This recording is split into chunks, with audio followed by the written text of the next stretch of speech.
Banganga, Holi river, Shri Mata Vaishno Devi की यात्रा पर जाने से पहले जितने भी यात्रु हैं उनकी मन की तमन्ना ये होती है, कामना ये होती है कि पहले हम बाणगंगा में डुबकी लगाएं, फिर आगे श्री माता वैष्णो देवी के दर्शन करने के लिए जाएं।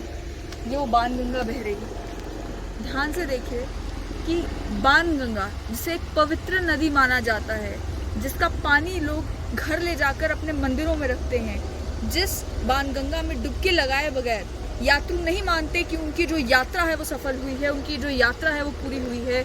इस बाणगंगा के इस बहती हुई धारा में आपको कितना सारा प्लास्टिक, कितना सारा कूड़ा, कितना कुछ जो है वो देखने को मिल रहा है। ये सब जो गंदगी है ये बाणगंगा को पल्यूट कर रही है। और वहीं दूसरी ओर भी अगर आप देखेंगे तो ये प्लास्टिक के ढेर लग चुके हैं अब इस बाणगंगा के रिवर बेड में। आगे जितनी आगे ये धारा जाती जाएगी उतना ज़्यादा आपको यहाँ पर जो है पोल्यूशन इस बाणगंगा में देखने को मिलेगा।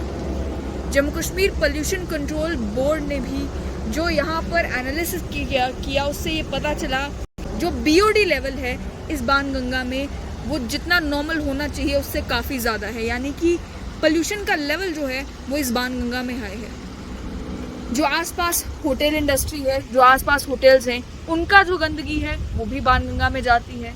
आम लोग भी जो आसपास से गुजरते हैं, कुछ खाते हैं, कोई रैपर है, वो सब कुछ भी बाणगंगा में जाता है। हर तरीके का गंद जो है, कूड़ा जो है, वो हम इस पवित्र नदी में फेंक कर इस पवित्र नदी को पल्यूट कर रहे हैं।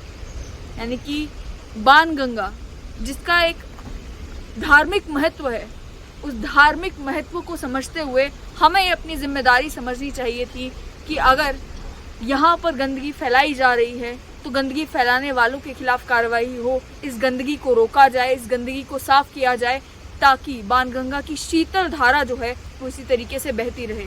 लेकिन हालत आज क्या है? हालत आज ये है कि आज के पिछले कुछ सालों से देखने को ये मिल रहा है कि कई बार गर्मियों में ये बाणगंगा की धारा बिल्कुल सूख जाती है। जो यात्री यात्रा करने के लिए भी आते हैं उन्हें बाणगंगा की धारा नहीं मिलती डुबकी लगाने के लिए।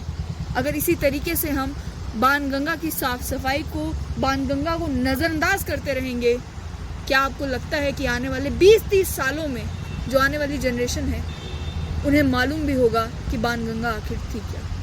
यही हाल सूर्यपुत्री तवी का भी है, यही हाल पूजनीय देविका नदी का भी है, और यही हाल जम्मू कश्मीर में उन बहुत सारी अलग अलग नदियों का है जिन नदियों के साथ जो माइथोलॉजिकल सिग्निफिकेंस है वो ये है कि उन्हें पूजा जाता है, वो पूजनीय है।